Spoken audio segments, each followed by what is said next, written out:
Alors maintenant que nous avons discuté de la lecture en tant que telle, je veux expliquer pourquoi la lecture de la Bible est absolument vitale. Je pense qu'il est assez évident que notre société est désillusionnée. Les prophètes séculiers du siècle dernier nous ont promis le paradis sans Dieu, et ce que nous avons obtenu a été le siècle le plus sanglant de l'histoire humaine. Puis la Silicon Valley a promis de résoudre tous nos problèmes avec la technologie, et maintenant on se rend compte qu'ils l'utilisent pour nous asservir. L'Église devait être la lumière du monde, mais tout ce que nous pouvons voir, ce sont les divisions, la prétention et l'hypocrisie. Mais tu sais quoi? Ce n'est pas nouveau. Ces conditions morales dominaient avant la Réforme et les grands réveils en Europe et en Amérique des siècles précédents. On trouve même ça dans la Bible. Et si la situation spirituelle est la même, la solution spirituelle l'est aussi. Nous pensons qu'il faut revenir à la parole.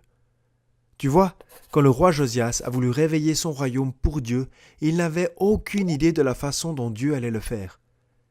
Et c'est à peu près ce que nous ressentons aujourd'hui.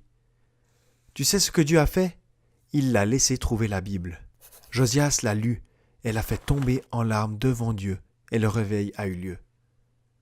Quand Israël était à son point le plus bas, Dieu a envoyé la parole, son Fils bien-aimé, et il a apporté le réveil à la création entière. Depuis lors, un réveil a toujours été marqué, non pas par la super musique, bien que la musique soit merveilleuse, non par les guérisons, bien que Dieu puisse guérir, et non par les miracles, bien que nous croyions en un Dieu qui fait des merveilles.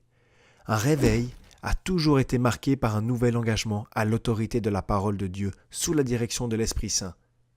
Le Saint-Esprit a été envoyé pour nous conduire où? Dans toute la vérité. Quelle est la vérité? Un chapitre plus tard, Jésus dit « Ta parole est la vérité ». S'il y a un espoir pour l'Église chrétienne, s'il doit y avoir un réveil de nos jours, ce sera par la repentance et les chrétiens rejetant le monde et aimant la parole à la place. Jonathan Edwards a dit « Un réveil exalte Jésus-Christ, attaque les puissances des ténèbres, exalte les saintes écritures, élève une saine doctrine et promeut l'amour de Dieu et de l'homme. » Luther a dit « Dieu veut que nous adhérions uniquement à la parole et que nous la considérions comme la seule vérité. Et par cette seule parole, il gouverne l'Église chrétienne jusqu'au bout. » Mon cher ami, si tu veux un réveil dans ta vie personnelle, retourne à la parole. Si tu veux un réveil dans ta vie de famille, retourne à la parole. Si tu veux un réveil dans ton Église, retourne à la parole. Ou encore mieux, retourne à la parole. Parce que Jésus est la parole et il est merveilleux.